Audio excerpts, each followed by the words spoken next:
ఆసిఫ్ మునీర్ పాకిస్తాన్కి కాబోయే అధ్యక్షుడని చెప్పేసుకోవచ్చేమో. ఎందుకంటే ఇప్పుడున్న షాబాజ్ షరీఫ్ మొన్నటి నుంచి డౌన్ అయిపోయాడు, సైలెంట్ అయిపోయాడు.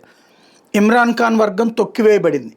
ఓవరాల్గా ప్రస్తుతానికి ఆసిఫ్ మునీర్ మొన్నొకసారి ట్రంప్ దగ్గరికి వెళ్ళాడు, ఇప్పుడు రెండోసారి మళ్ళీ 2 నెలల్లోనే వెళ్ళాడు. తనకి ఇప్పుడు అధ్యక్షుడు కావాలన్నటువంటి కోరిక ఉంది. తను తాజాగా పాకిస్తాన్ వాళ్ళను ఉద్దేశించి అమెరికాలో ప్రసంగించాడు.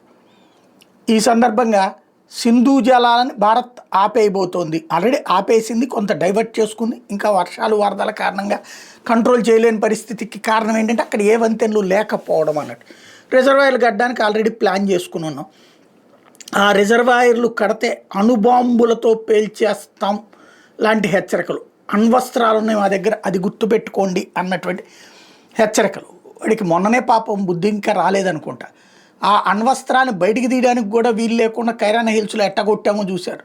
నూర్ అహ్మద్ ఖాన్ ఎయిర్ బేస్ని ఎట్లా కొట్టారో చూశారు. వాడు అణుబాంబు తీయడానికి బెదిరించాలి, మనం ధ్వంసం చేయడానికి ఎవరిని బెదిరించక్కర్లా.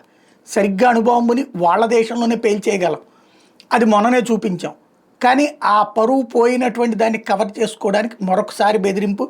సింధు జలాలని కనుక ఏదైనా వంతెన కడితే దాన్ని మిస్సైళ్లతో పేల్చేస్తాం అన్నటువంటి ప్రకటన చేస్తున్నాడు. వాడు పేల్చేస్తే అప్పుడు చూస్తూ ఊరుకుంటామా? ఆ దేశంలో ఉన్నటువంటి 4 వంతెనలు పేల్చేస్తే ఏమైపోతుంది? పాకిస్తాన్ వరదల్లో కొట్టుకుపోతుంది. అక్కడ దాకా అక్కర్లేదు, భారతదేశంలో ఉన్న వాళ్ళందరూ గాండ్రించి ఉమ్మేస్తే చాలు వరదల్లో కొట్టుకుపోయే దేశం స్టేట్మెంట్లు ఇస్తుందన్నమాట.